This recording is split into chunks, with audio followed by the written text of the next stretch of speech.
Hello friend, Jim here with JB's Big Adventure, coming to you from Lake Chapala, Mexico. And as you can see, I'm actually down here at the lake. What a wonderful day today, wonderful day. And so that's right, I'm sharing with you the 6 most common questions that I get.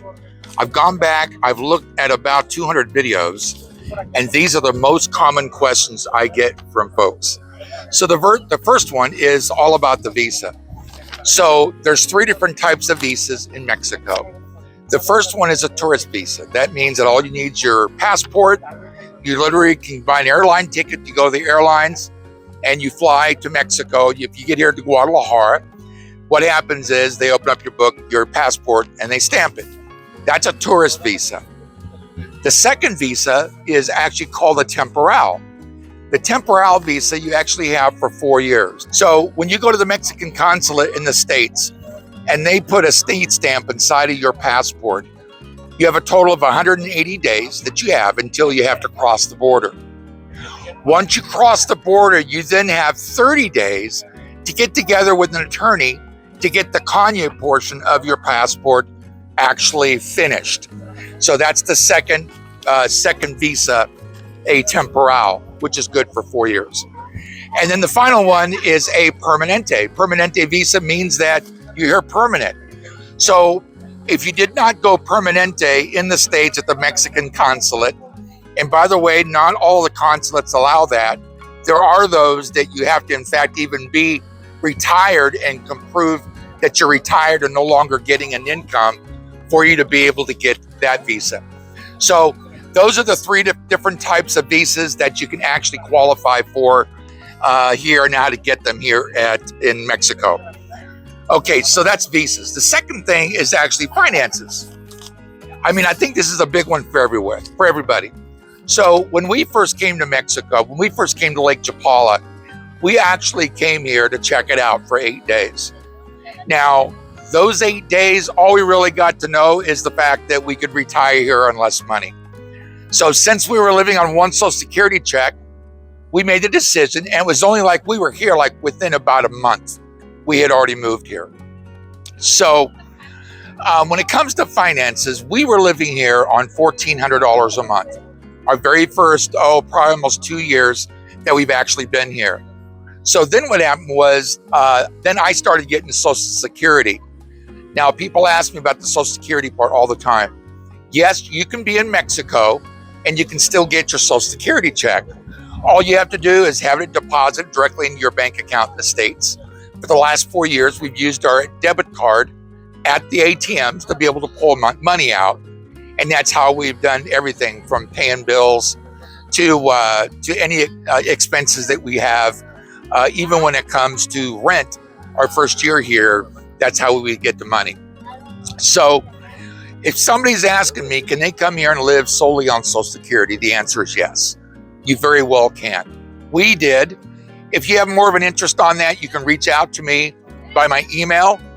And if you got more questions about that you'd like to ask about the finance part. Now, it all depends on your lifestyle, or what kind of a lifestyle that you get, that you deserve, or I should say that you decide to actually live. All dependent in regards to what your lifestyle is going to be like here. So let's talk about banking. Banking, it's real easy to go get a bank account here. You'll hear from folks that it was real difficult and they had a hard time getting it. I've had numerous people that when they've come out and we've been together for my boots on the ground tour, we've actually gone to a bank and they've been able to open a bank account, not even having a temporal visa or even a permanente visa. So you can do it actually on a tourist visa. Now, if you're wanting to know about investments, there is a bank here. That bank actually offers 11.5% on that monies. So when I went in to check on it, it was $150,000. So you put $150,000 into the investment. As long as it's seasoned for 90 days, that means it's been in the bank for 90 days. They pay 11.5% on that money. If you have an interest in that information, feel free to reach out to me. I'll have my email at the bottom of the screen.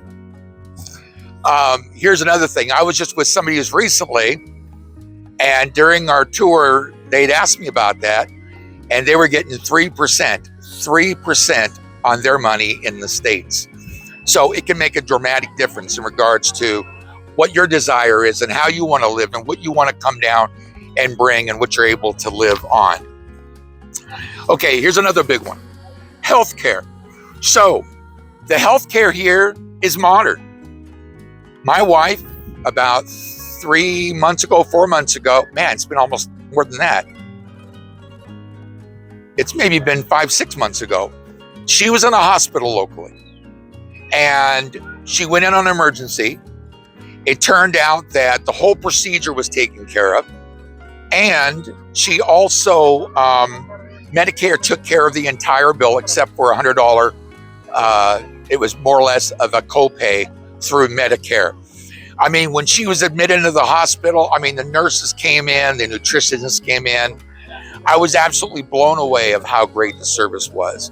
I used to work at a hospital some years ago, and I got to tell you, I've never seen such good medical care given to my wife as I did during that stay.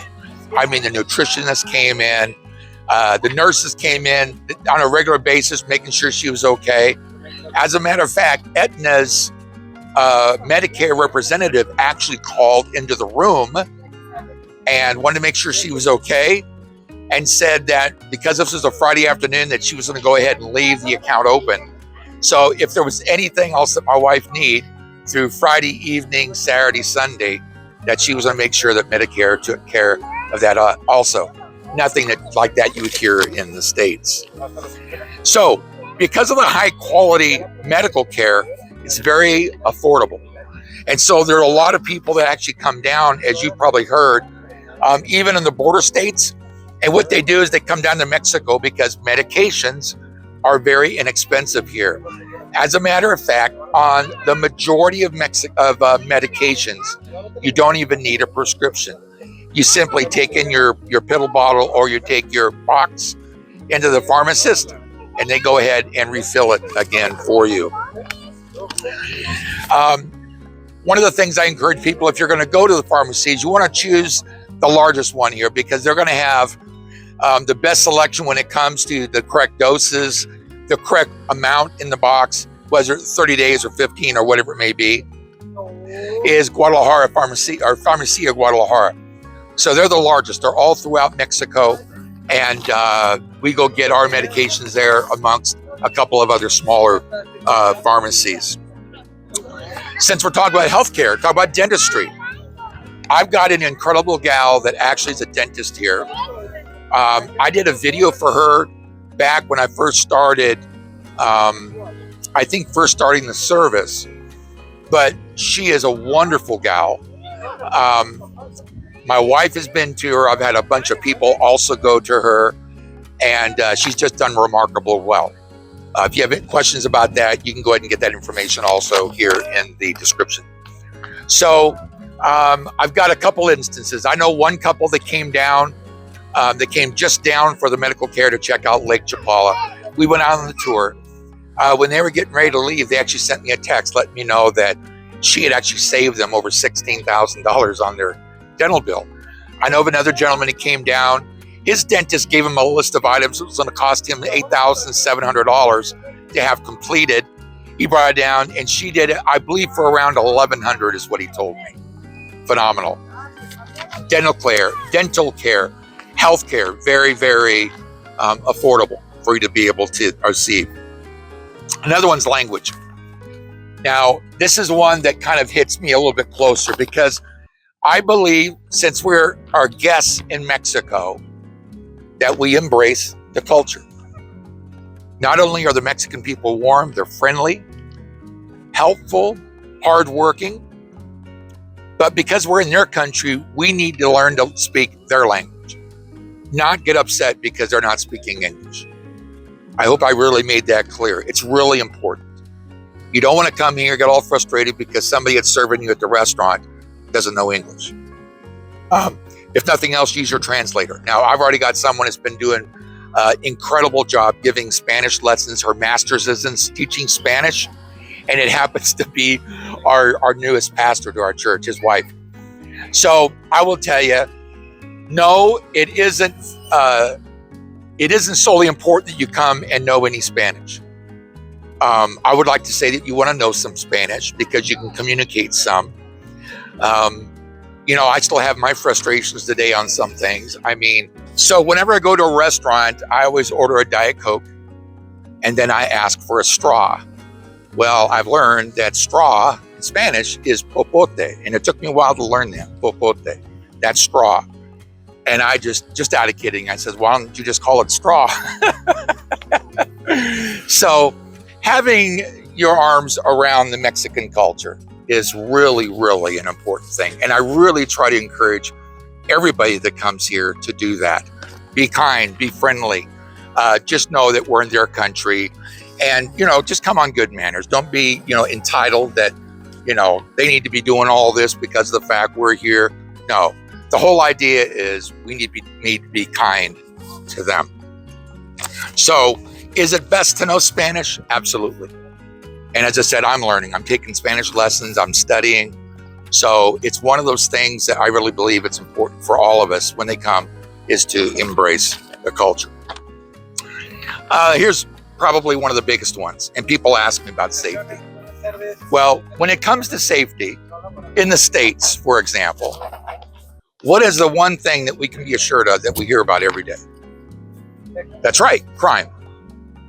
So we have drilled in our heads in the States that crime happens all the time. We know about it. It's on TV. You go to YouTube videos, you can see it all the time, crime. Well, the differences here is it's not that way. Whatever you may seen, it's on TV or you've heard about the cartels. I'll tell you what, when the cartels are around, the cartels are actually fighting against each other. They're like large gangs, syndicates. They're keeping their turf. It doesn't have to involve expats. So here at Lake Chapala, on the North Shore, where 99% of expats actually decide to live, the expat community in 2021, I was told, was over $500 million a year. $500 million a year that the expat community brings into the community. That's why that the government, local government, mayors, governors want to keep Lake Chapala, specifically the North Shore, protected, clean, to where you don't have the problems of crime. You know, I heard probably 4 months ago of a lady getting her purse stolen at a restaurant. And that was the only reason I found out about that was because it was Barbara saw it on Facebook.